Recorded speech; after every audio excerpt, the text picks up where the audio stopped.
We love each other. What are you going to do about it? Johnny, we've been doing a lot of stuff on lockdowns and all that sort of bloody stuff. Are we going to face another lockdown in the future? Lockdowns? Well, it wouldn't surprise me, Johnny, but there's a type of lockdown evidently coming that I'm rather more concerned about. What other sort of lockdown is there? Climate lockdowns.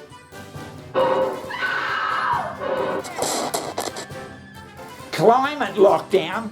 What the hell is a bloody climate lockdown? A lot of people have been talking about this trial that's happening in Oxford. Yeah, they reckon it's coming in, and they're called 15-minute cities, apparently.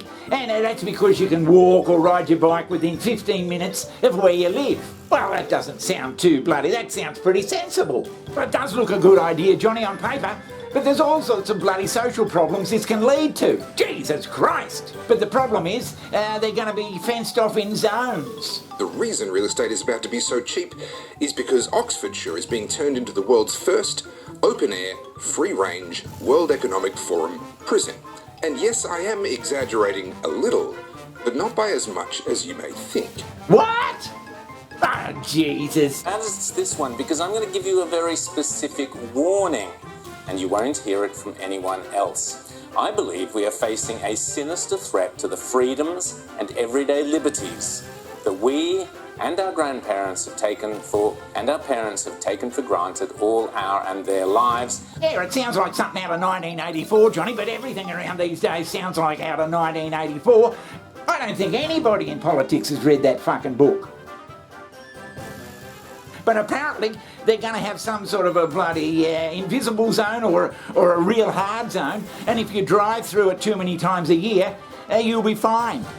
Oxford County Council are planning on embarking in 2024 not on COVID lockdowns, but, as I and many others have long predicted, climate lockdowns. Yes, folks, the Great Reset is going to begin in earnest among the dreamy spires of Oxford.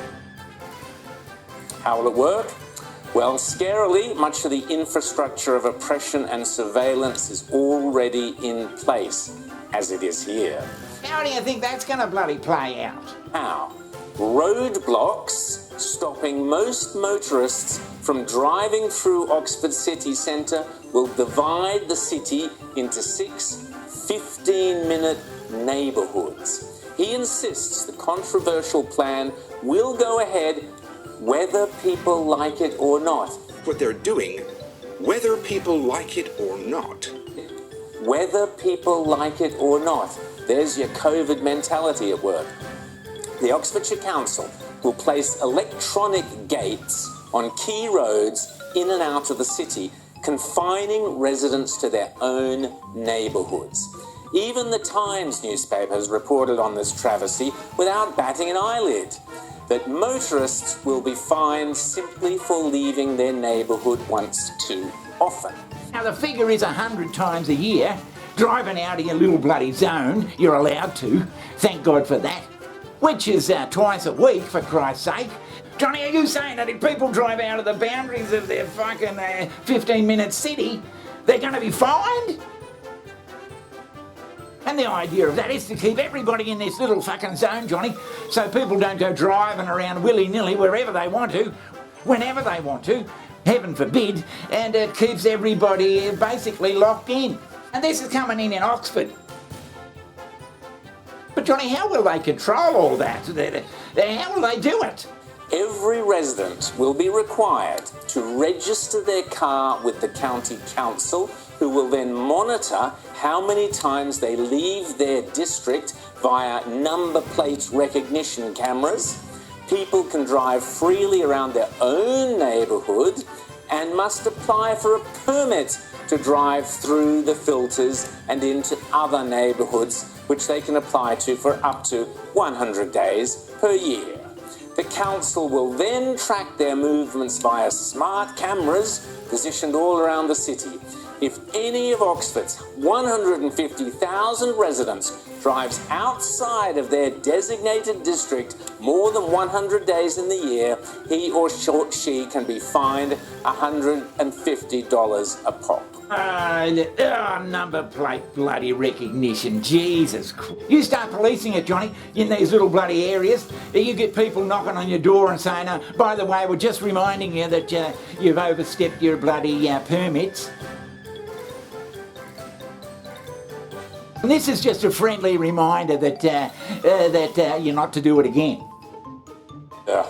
According to our own Chief Health Officer here in New South Wales, we've already got one. We will be looking at what contact tracing looks like in the New World Order. Oh, Jesus. And people will shit themselves. Jesus Christ.